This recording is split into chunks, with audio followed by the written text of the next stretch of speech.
and welcome back to my channel. Welcome if you are new here. My name is Joni and I am the blogger behind simplelivingmama.com. I am a homeschooling mom to 7 kids, and here on YouTube I share all about our homeschool journey as well as some homemaking tips, little day in the life peeks at homeschooling or homemaking, different recipes and things that I've got going on around here. And I hope to be an encouragement for women who are both homeschooling and homemaking, or one or the other. I think most people who homeschool are also homemakers as well, but you never know. So today I'm going to be sharing a requested video with you guys all about my kids' notebooks. This is specifically for my older kids, my 8th grader and my 6th grader. This is how I have gotten them to be independent this year. Now, I have done a few different videos on what we're doing for our curriculum, what they're doing in particular. We kind of switched gears from using My Father's World for several years since the beginning of our homeschool journey to now using a much more Charlotte Mason based Catholic curriculum, Mater Amabilis. That's kind of a mouthful to say sometimes. But anyway, my goal with switching our curriculum was to help my kids foster a little bit more independence and take control of their education a little bit more. I was spending a lot of time doing a lot of read aloud for our history and our Bible and just everything. And it kind of ended up getting lost in translation in our large family because we have so many varying ages, and the little kids didn't want to listen. The older kids were really interested, but they were being distracted by the little ones. And trust me, I tried all the tricks, I tried everything, and it just wasn't really working out. We are now going into our 4th week of homeschool this school year, and I will say that while I do miss sitting around the table and reading aloud all the stuff, I do think that the kids are learning a lot more on their own. Now, we still do morning time. If you follow me on Instagram, I actually posted like a reel that showed you like a morning in our morning time. So we do still, gather together during the mornings, and we will do a prayer, read a devotional, read some poetry, look at some art, do some stuff like that. And I do have a short read aloud going during our morning time where I'm literally only reading like 3 or 4 pages because that's just what's working right now in our season of life. If I get into anything that's a lot more lengthy than that, I'm getting interrupted and different things are going on, and it's very distracting. So, anyway, so the older kids are taking control of their education, and they each have these binders. And I'm going to show you guys how I have these set up for their Charlotte Mason education. Now, keep in mind with the Charlotte Mason education, they're not really doing a ton of worksheets. We're not 100% Charlotte Mason, so don't get me wrong here. There are some things that my kids are doing that are not necessarily CM, like my son's science is computer based, and he does have quizzes and lectures and stuff like that. But as far as all of his other subjects, history, Plutarch, let's see, what do we have here? His Bible and his catechism, his geography and his literature and stuff, a lot of that is just Charlotte Mason based. And what he is going to be doing is he's going to be reading a selection and then narrating it back.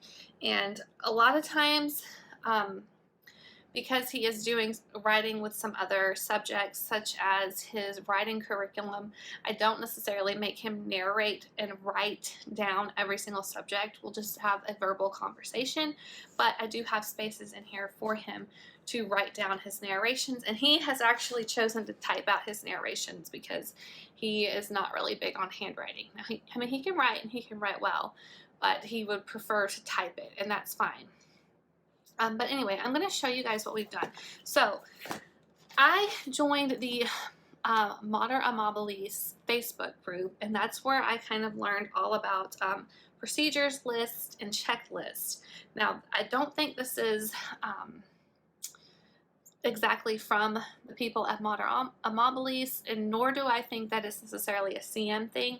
I think it came from one of Pam Barnhill's books that I actually haven't read yet, but I got the idea from this Facebook group. So what I have done is I have broken down all of his subjects into procedures list like this. And as you can see, I have marked out each individual subject. So for example, the first one here is Bible, and I've broken it down into steps to tell him exactly what he needs to do for his Bible study. And then he has all of his readings laid out like this, and then so on and so forth. So his catechism is next. It's broken down into individual steps. And then every single subject is like that. So right here, it tells him which Bible verses he needs to be writing out each term. So that's coming from his catechism. And then down here, it tells him what he needs to do for his Saint Missionary reading or his Catholic culture reading, and it just goes on like that. So that way, I've even done it for like his writing procedures list. So he's using Writing with Skill 2 times a week. I told him how long he needs to be working on that. He doesn't really need to go over that 30 to 45 minute time frame. Otherwise, he's going to end up not being able to get some of his other subjects done. So it tells him exactly what to do the assigned lesson, ask for help from mom if needed, print any writing and add to the writing section of your notebook, and then meet with mom in the afternoon to discuss your assignment. So I did this for every one of these subjects that he has. So I have his Bible and his catechism, Saint Missionary reading, his literature, even his free reads. It tells him what to do. And of course, he doesn't have to narrate these, but it's just, I wanted to make it as easy as possible for him to be independent in his work and to just go through and get the things done that he needs to get done. So here's his history procedures list. And at this one, I've even given him some options on how to divide up the work that he has to do, because he does history reading 3 times a week.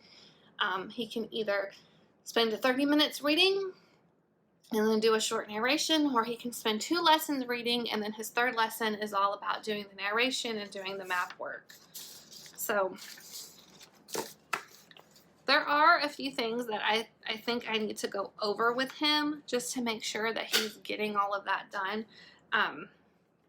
Like as far as the maps and stuff, because I don't think I printed any of those out for him. But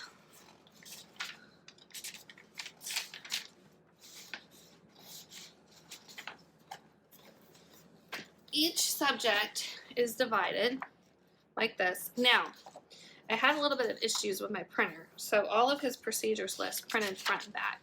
What I wanted to do was print each procedure on 1 sheet of paper and then add it to the front of that particular subject, and that's what I did in my daughter's book, which makes it just a little bit easier.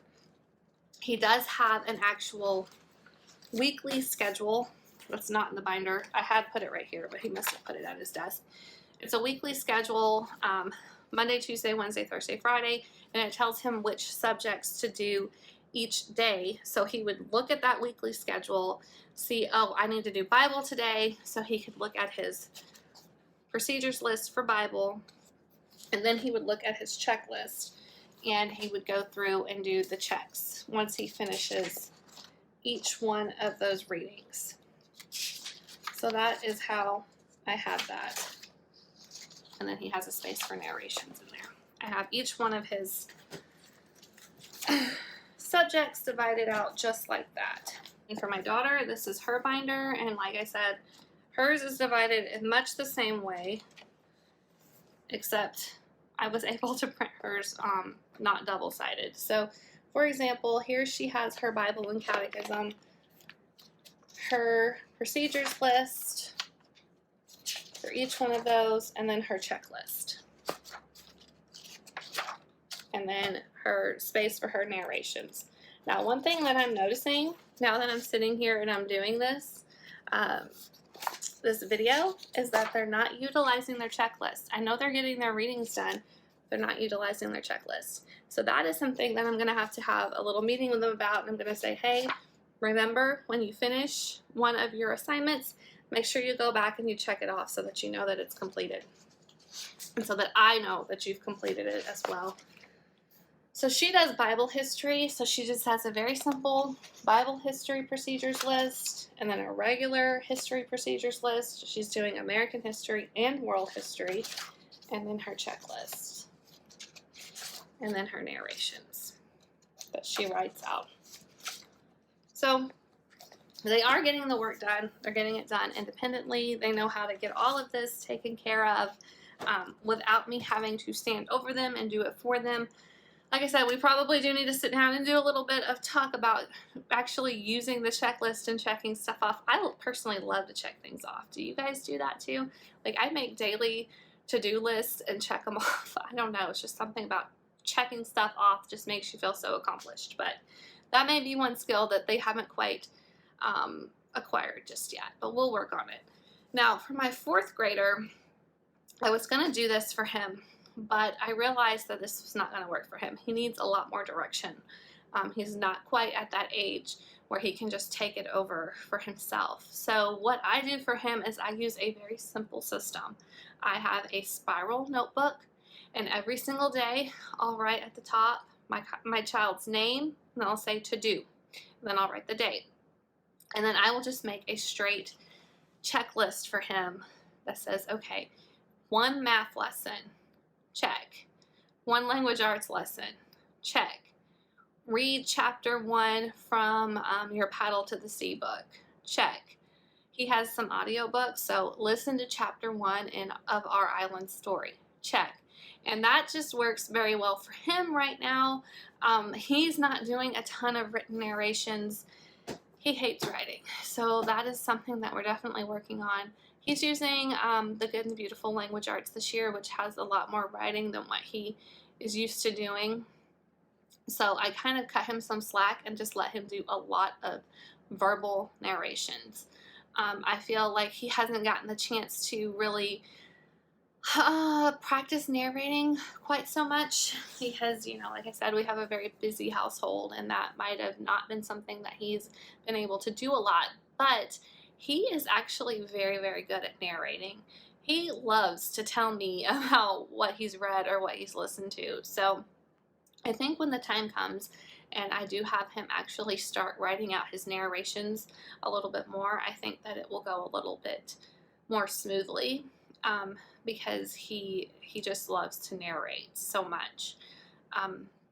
But yeah, if you have any questions about how I've done this, hopefully I've explained it well enough for you guys. I've just divided each subject into different dividers, and then each subject has a procedures list that tells the child exactly what they need to do for that subject, and then there's an accompanying checklist for them to check it off once they've finished whatever it is that they have going on for that particular assignment. And it works. The kids are working independently, and I'll check back with you guys probably in the middle of the year to give a little bit of update so you guys can see how it's working for us. But so far I think it's working pretty well. Don't forget to like and subscribe.